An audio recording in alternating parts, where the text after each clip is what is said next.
Hi, welcome back. We have Christy Maya with the Cancer Research Collaboration with us today, who's going to help us understand how their organization helps translate new technologies and advancement with cancer research and treatment. Welcome. Hi, good morning.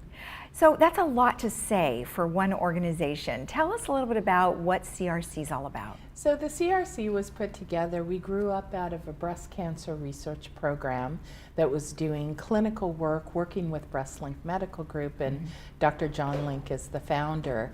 And when we put together the Cancer Research Collaboration, it evolved because research has evolved, right. And it's not something that can be done by one entity. If you really want to move forward, you have to have partnerships, and that's why the collaboration.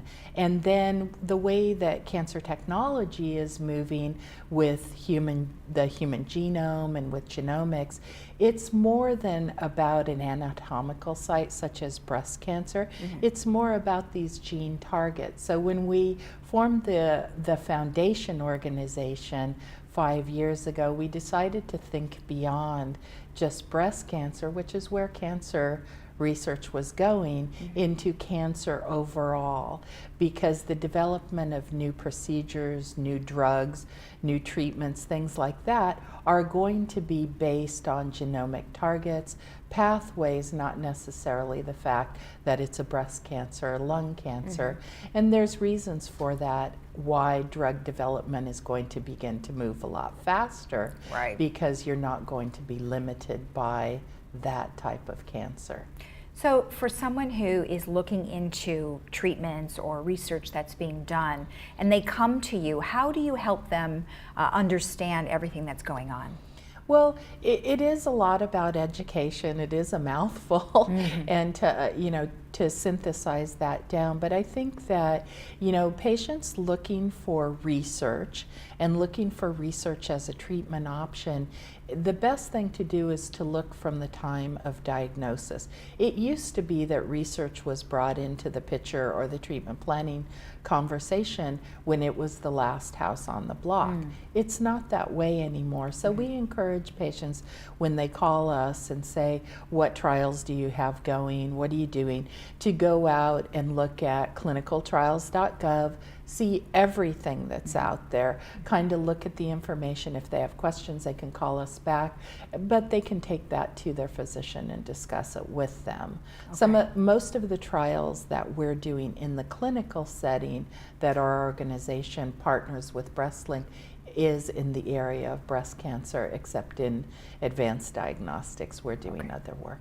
Well, right. Now, some other collaborations that you have are with radiology and a variety of other places. So tell me a little bit about those. Yeah, so doing the clinical trials work, bringing new drugs to patients in the clinic is more under the breast umbrella, but we do work with RadNet, which is a big diagnostic imaging company, and then investigators that need imaging advanced technology to diagnose their cancer. So there's things that you can do. For instance, PET-CT has novel tracers that target these particular genes or pathways that can light up and show that clinician whether or not the particular drug that they're using is working, because it goes to the same spot in the cancer that the drug is supposed to go to. Right. So then they can look at their imaging scan and see, there it is, I see there's benefit here.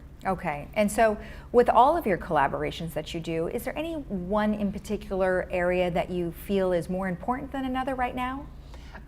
No, it's all very important. It's very important to detect the cancer, to find it early, to pinpoint where it is so the clinicians can do their job or the surgeons can do their job. It's very important to follow tumors for response with radiology to the new treatments that we're delivering in the clinic, the drugs that have been developed.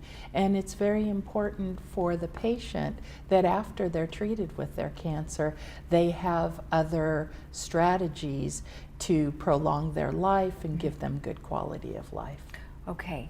Now, let's talk about if someone wanted to get in touch with you in terms of, like if they went to your website, what are some of the things that they're going to see on the website and what would be helpful to them? Well, I think the resource of kind of where we're going, they're not going to get a huge amount of information because that's not what it's designed for. It's really designed to tell you about us, Okay. but it's going to give them some places to go look or the ability to contact us with any of their questions. Okay. It will talk about our different strategies, which are to do the clinical work that we've done for over 20 years with BreastLink Medical Group, as well as some of the new things we're doing, such as some of our fundraising has gone towards something we're very proud of that started last year, which is when patients have run out of treatment options, in order to get access to these new drugs, they need a mechanism to do that, and it's become very complicated.